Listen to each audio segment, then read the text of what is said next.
Next हम देखते हैं medical college and research institute, जो अपन ने जैसे डिस्कस कर चुके हैं। नेक्स्ट इसमें अपन देखेंगे हेल्थ इंश्योरेंस स्कीम्स। जो हेल्थ इंश्योरेंस स्कीम है, हेल्थ इंश्योरेंस सिस्टम है, वो कुछ पर्टिकुलर लोगों के लिए ही, कुछ लिमिटेड एरिया में ही ये सर्विसेज दी जाती है। जैसे वो पर्सन्स, वो वर्कर्स जो फैक्ट्री में काम करते हैं या सेंट्रल गवर्नमेंट के एम्प्लॉयज़ होते हैं, उनको और उनके फैमिली मेम्बर्स को यहाँ पे हेल्थ इंश्योरेंस सिस्टम है के अंडर में वो आते हैं। और ये जो फैमिली मेम्बर्स है या जो एम्प्लॉयज़ है, they are covered by the two different very well organised health insurance scheme के द्वारा कवर किए जाते हैं। ESI और CGHS, ये जो दो नियम है, दो एक्ट है, जिनके थ्रू जो पर्सन्स फैक्ट्रीज में काम करते हैं या सेंट्रल गवर्नमेंट के एम्प्लॉयज़ है, उनको और उनके फैमिली मेम्बर्स को कुछ इकोनॉमिक सपोर्ट है वो दिया जाता है। फर्स्ट में देखते हैं अपन ESI, एम्प्लॉय स्टेट इंश्योरेंस। जो एम्प्लॉय स्टेट इंश्योरेंस है, is a self financing social security है and health insurance scheme in Indian workers. The fund is managed by the employ state insurance corporations. जो आपका fund है वो ESIC के द्वारा manage किया जाता है under the rules and regulations established in the ESI act 1948। जो ESI एक्ट 1948 है, उसके तहत यहाँ पे फंड है वो कलेक्ट किया जाता है, उस फंड है वो दिया जाता है। और जो कॉर्पोरेशंस है, that can be set up with the hospitals independently और in collaboration with the state government और अदर प्राइवेट एंटिटीज। जो कॉर्पोरेशन है वो हॉस्पिटल से अकेला यहाँ पे इंडिपेंडेंटली पेमेंट कर सकता है, या किसी जो स्टेट गवर्नमेंट है, प्राइवेट जो आपकी एजेंसीज है, उनके कोलाबोरेशन से भी यहाँ पे फंड है वो दिया जा सकता है। अभी प्रेजेंट में बहुत सारी डिस्पेंसरीज है, हॉस्पिटल्स है, वो स्टेट गवर्नमेंट के कोऑपरेशन से चलाए जा रहे हैं। बेनिफिट्स क्या क्या होते हैं ESI के अंदर? यहाँ पे जो पर्सनस होता है, जो फैमिली मेम्बर्स होते हैं, उनको मेडिकल बेनिफिट दिए जाते हैं। उनका कुछ का ऑपरेशन करवाना है या कोई दिक्कत होती है तो उनको यहाँ पे मेडिकल बेनिफिट देता है। सिकनेस, बीमार हो जाते हैं तो उनको लीव दी जाती है, पेमेंट दिया जाता है। मैटरनिटी बेनिफिट, यहाँ पे डिलीवरी करवाई जाती है। फैमिली प्लानिंग है, फैमिली वेलफेयर सर्विसेज अवेलेबल करवाई जाती है। डिसेबलमेंट बेनिफिट्स, यदि कोई वर्कर्स है वो डिसेबल हो जाता है तो उनको कुछ बेनिफिट्स देते हैं। इसके अलावा डिपेंडेंट बेनिफिट्स, यदि कोई वर्कर ख़त्म हो जाता है तो उसके जो फैमिली मेम्बर्स होते हैं उनको यहाँ पे सर्विस दी जाती है या उनको कुछ बेनिफिट दिया जाता है।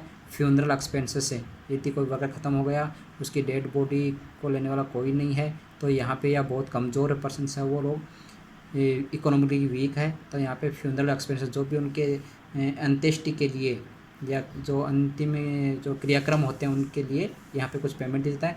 और रिहेबिलिटेशन अलाउंस दिए जाते हैं। नेक्स्ट होता है इसमें central government health scheme. ESI है वो अपन ऑक्यूपेशनल हेल्थ नर्सिंग में अपन और डिस्क्रिप्ट रूप से अपन इसमें देखेंगे। सेंट्रल गवर्नमेंट हेल्थ स्कीम में अपन देखते हैं कि this scheme is for the central government employ. Only central government employ के लिए ही ये स्कीम हो लागू होती है। To start with, it was introduced in Delhi 1954 to provide comprehensive health care to the central government employees. जो सेंट्रल गवर्नमेंट पे जो काम करते हैं उनको comprehensive health care, proper health care, complete health care available करवाने के लिए दिल्ली में ये 1954 के अंदर ये आप स्कीम है वो लागू की गई थी। Gradually it was extend to other cities and their family members. बाद में ये अदर सिटीज़ में ये जो सर्विसेज है ये स्कीम लागू हो गई और इसमें जो फैमिली मेम्बर्स है वो भी इंक्लूड कर लिए गए। इसके अलावा अदर ऑटोनोमस ऑर्गेनाइज्ड एम्प्लॉयज, जैसे आपके एम्स है, निमांस है, ये ऑटोनोमस ऑर्गेनाइजेशंस है, उनमें वर्क कर रहे हैं, उनको भी CGHS के जो आपकी सेंट्रल गवर्नमेंट हेल्थ स्कीम के अंडर में आते हैं। मेंबर्स ऑफ द पार्लियामेंट है, retired central government servants, window receiving the family pension से, गवर्नर्स, रिटायर्ड जज, ये सब सेंट्रल गवर्नमेंट हेल्थ स्कीम के से लाभ ले सकते हैं। The scheme is on the cooperative efforts and contribution basis from the employ and employer of their mutual benefits. तो स्कीम है वो कोऑपरेटिव एफर्ट्स है, दोनों के, जो भी आपके एम्प्लॉयज़ और एम्प्लॉयर होते हैं, जो भी आपके यहाँ पे काम करने वाले और काम देने वाला होता है, उनके म्यूचुअल बेनिफिट से यहाँ पे ये सर्विसेज दी जाती है। कुछ पेमेंट है वो एम्प्लॉय जो एम्प्लॉयर होता है उनका पेमेंट कटता है, और कुछ एम्प्लॉय है वो इसमें पेमेंट ऐड करके उनको इस स्कीम में ऐड करते हैं। CGHS provide the outdoor facilities, domiciliary घर पे उनको हेल्थ सर्विस अवेलेबल करवाता है, indoor facilities indoor services, specialist consultations, emergency services, maternal and child welfare services, family welfare services यहाँ पे अवेलेबल करवाई जाती है। इसके अलावा सप्लाई ऑफ द ऑप्टिकल्स और dental aids at the reasonable cost. जो भी आपकी ऑप्टिकल्स है, जैसे स्पेक्स है क्या है, और कोई जो आंखों से रिलेटेड प्रॉब्लम्स है, साधन है वो यहाँ दिए जाते हैं, और डेंटल एड्स है वो यहाँ पे रीजनेबल रेट्स पे अवेलेबल होते हैं। नेक्स्ट अपन देखते हैं इसमें आपके पब्लिक हेल्थ सेक्टर में अदर एजेंसी से रेलवे हॉस्पिटल्स है, मिलिट्री हॉस्पिटल्स होते हैं, ये सर्विसेज यहाँ पे अवेलेबल करते हैं जो कि आपके पब्लिक में आते हैं। The services to be these peoples and their family members are rendered by special organised armed force medical services. वो पर्सन जो रेलवे में सर्विस करते हैं, या वो पर्सन जो मिलिट्री में सर्विस करते हैं, आर्मी में सर्विस करते हैं, उनके लिए रेलवे हॉस्पिटल और मिलिट्री हॉस्पिटल्स होते हैं। यहाँ पे ये उनके फैमिली मेम्बर्स और खुद वो सर्विसेज अवेलेबल कर सकते हैं। कॉम्प्रिहेंसिव ये जो सर्विसेज होती है, इसमें preventive, promotive, curative, rehabilitative services होती है, that is given by a specially organised health units, clinics, hospital. कुछ रिकॉग्नाइज्ड हॉस्पिटल्स होते हैं रेलवे के, कुछ रिकॉग्नाइज्ड मिलिट्री हॉस्पिटल्स होते हैं, उनके थ्रू ये सर्विसेज अवेलेबल करवाई जाती है। इसके अलावा रेलवे के भी हॉस्पिटल्स होते हैं और मिलिट्री आर्म्ड फोर्स के भी हॉस्पिटल्स होते हैं। यहाँ पे सर्विसेज इन्हीं लोगों को अवेलेबल होती है जो ओनली रेलवे में काम करते हैं या मिलिट्री हॉस्पिटल्स में काम करते हैं, उन्हीं को यहाँ पे सर्विसेज अवेलेबल होती है। नेक्स्ट वन अपन देखते हैं private sectors. So private sectors में अपन ये देखते हैं कि जो प्राइवेट हॉस्पिटल्स होते हैं, बहुत सारे प्रैक्टिस होती है जो प्राइवेटली होती है, और इसमें अपन देखते हैं कि जो प्राइवेट हेल्थ सेक्टर्स है वो भी इतने ही इम्पोर्टेंट होते हैं सोसाइटी में जितने कि गवर्नमेंट हॉस्पिटल्स होते हैं।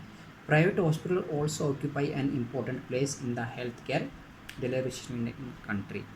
वो क्योंकि गवर्नमेंट जो एजेंसीज होती है वो अकेली हेल्थ सर्विस अवेलेबल नहीं करवा सकती, इसलिए private hospital also have a important role, important place in the health care system.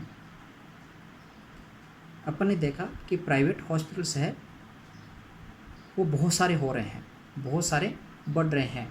जैसे 1947 के बाद में बहुत सारे बढ़ते गए, लास्ट 10 साल में बहुत सारे हॉस्पिटल्स है यहाँ पे हो गए, सिग्निफिकेंटली इंक्रीजमेंट हुआ है मेडिकल प्रैक्टिशनर्स का। यहाँ पे जो आपके प्रैक्टिशनर है वो हर्बल से आपके मॉडर्न, जो आपके आयुर्वेदिक होते हैं, आयुष डॉक्टर्स होते हैं, वहाँ से लेके जो एलोपैथिक डॉक्टर होते हैं, मॉडर्न डॉक्टर होते हैं, मॉडर्न फैसिलिटी, वहाँ तक बहुत सारे हुए हैं। इसके अलावा कुछ मॉडर्न अनक्वालिफाइड भी डॉक्टर्स हुए हैं, प्रैक्टिशनर्स हुए हैं, क्वासी क्वालिफाइड पर्सनस भी यहाँ पे हुए। क्वासी क्वालिफाइड मीन्स जो प्रॉपर ट्रेनिंग नहीं ली, उन्होंने बीच में छोड़ दी है, कुछ उनको नॉलेज है, इस तरह के यहाँ पे सर्विस होते हैं। अपने गांव में जिनको अपन झोला छाप कहते हैं, वो यहाँ पे अनट्रेंड क्वालिफाइड पर्सनस हो गए हैं, या अनक्वालिफाइड अपन उनको हेल्थ पर्सन कह सकते हैं, या क्वासी क्वालिफाइड पर्सन को अपन उनको कह सकते हैं।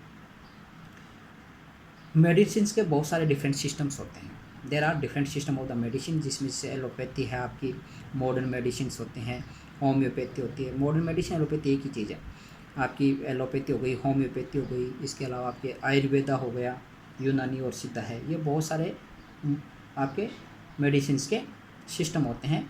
और ये जो इनके अलावा वो जैसे योगा, नेचुरोपैथी, ये भी मेडिसिन के आपके हेल्थ के सिस्टम्स होते हैं। अपन ने ये देखा है कि there are large number of the practitioner who have not qualified in any of the recognise system. बहुत सारे अनक्वालिफाइड प्रैक्टिशनर भी यहाँ पे इंडिया में काम करते हैं। और ये सब क्यों काम कर रहे हैं?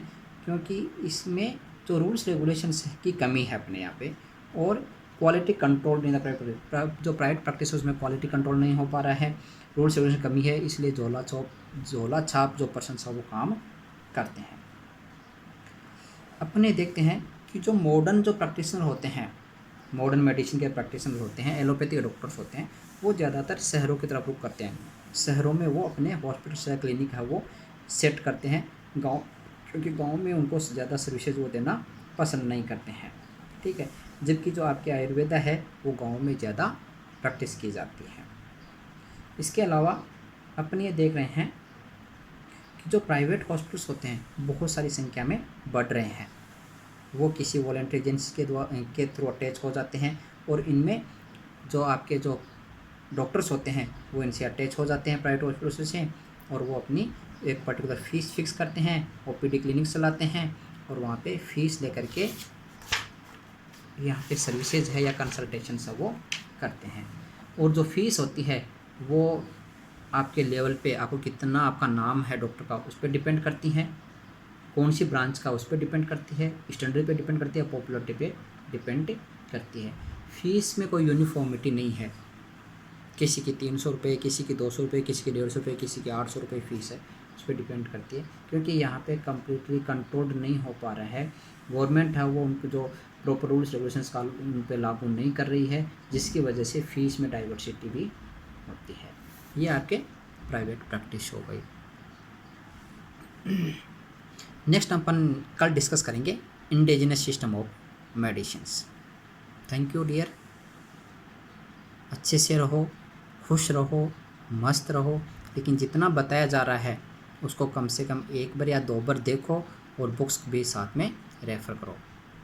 Stay in the home, be safe. Thank you one and all.